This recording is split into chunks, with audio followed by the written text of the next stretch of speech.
next on Better. It's all Greek to us. Celebrity chef Michael Psilakis is here with some simple Mediterranean dishes. When it's all said and done, what you're going to get is two really great, simple dipping sauces. Better will be right back. Welcome back to Better. Now, Greek food might seem a little intimidating to make at home, but don't worry. Chef Mike, he's already laughing about it. Chef Michael Psilakis is the owner of Cafe Restaurant here in New York City. He's going to give us some healthy Mediterranean recipes that we can make for the family tonight. So you're saying Greek food not intimidating to make? Not intimidating, very simple. All the ingredients that you see on the table you could get at any local supermarket. Okay. I think that's very important when you're dealing with food.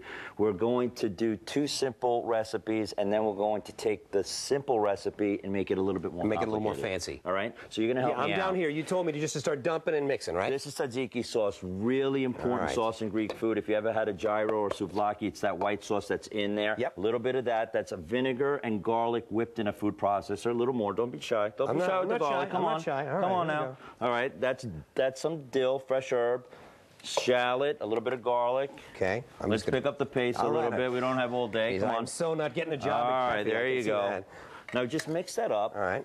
And this is basically tzatziki. Really, really simple. You keep this in the refrigerator, probably up to, I would say, a week. Okay. All right. This is really great on pretty much anything, especially any kind of meat. Meat, chicken, anything coming from the grill. Super And the great. base here is just Greek yogurt, yeah? Just Greek yogurt. All right. Here we're going to start to do a chickpea puree. Okay. The base of this is going to become the crust of the lamb dish that we make. So we're going to keep the chickpeas out to last. Sun-dried tomato. Okay, they go in. A little bit of grilled onion. Right. This is raw garlic and raw shallot. Oh, yeah, that's good already. So it's going to be aggressive. We have a little bit of salt here. Okay. Some black pepper. A little bit of cumin. Yes, chef. Dill and fresh basil. Okay. You are good, man. I know. You I'm are really, afraid really I'm going to good. get yelled at. All right, we're going to put a little bit of this lemon juice. Acidity, very, very important. Okay. A little bit of this lemon juice. How much? All of it. There you go. Okay. All right. Good. Now we're going to turn this and put it on. Now that's it. Basically, we're going to puree this until it becomes a paste. Okay. All right? What we want to do is reserve some of this paste. I'm going to keep it off to the side. We reserved a little bit of this already. I'm going to take these chickpeas. Now, the chickpeas we've cooked in a style called confit. Very fancy word, but basically all it means we took a little bit of olive oil, put chickpeas in the olive oil, covered it with aluminum foil, put it in the oven, baked it 350 degrees, about an hour. Okay. Get them really nice and soft. We're going to put the cover back on there. All right. Turn it on again. Okay, and that's basically it. This is very Middle Eastern, very Greek, hummus.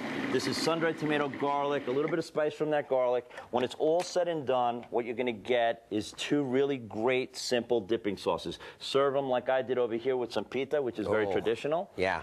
We garnish it with just a little bit of olives and some sun-dried tomatoes over there. Make it look pretty, a little cast iron. That was really quick. Super, super fast. Now what we're going to do is we're going to take what we made and we're going to make a much more complicated dish, but again, keeping it rather simple. So we have some loin of lamb. Go to your butcher, ask them to take all the bones off of the loin of lamb. A little bit of salt and pepper. You have to season your food, But that's simple seasoning. That's nothing complicated, Salt and pepper. Okay, then we're going to go right into a pan. A little bit of olive oil. I'm going to put this down in the pan. Now, when you're cooking meat, what's really important is getting the temperature right. And that sometimes is difficult for people at home. What I have here is a simple cake tester. They're about 25 cents in the store. Right. When the meat is done, it has a temperature inside. So what you want to do is you jab it. When you pull it out, you just put it to the, right here, to the tip of your lip. Bottom of your lip. Right?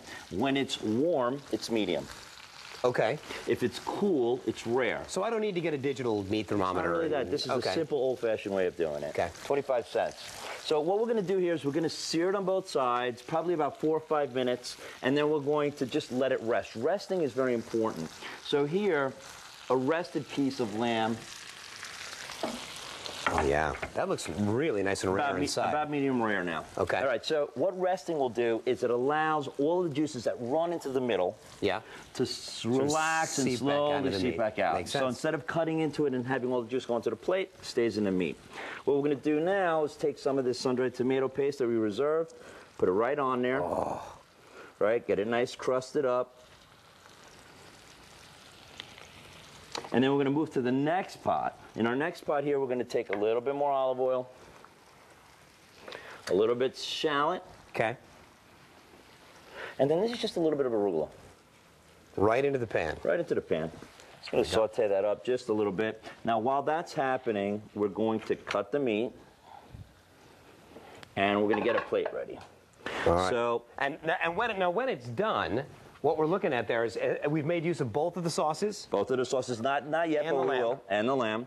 So here, what we're going to do is get the plate ready for our plating. Presentation. Exactly. I love it. Now, what I've done here is I've taken a little bit of this sun-dried tomato paste, added just a little bit of water. That becomes our sauce. Okay. So that's our second use. Now, the first one was with the crust. Right. Right. So we Then we're set gonna a little aside for that. Right. Then we're going to take a little bit of this wilted arugula, get that going here, season it with some salt, season it with a little bit of pepper.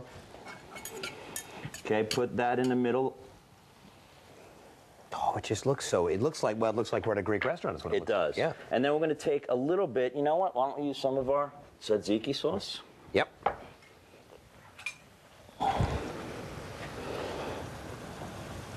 Right in the middle. And voila.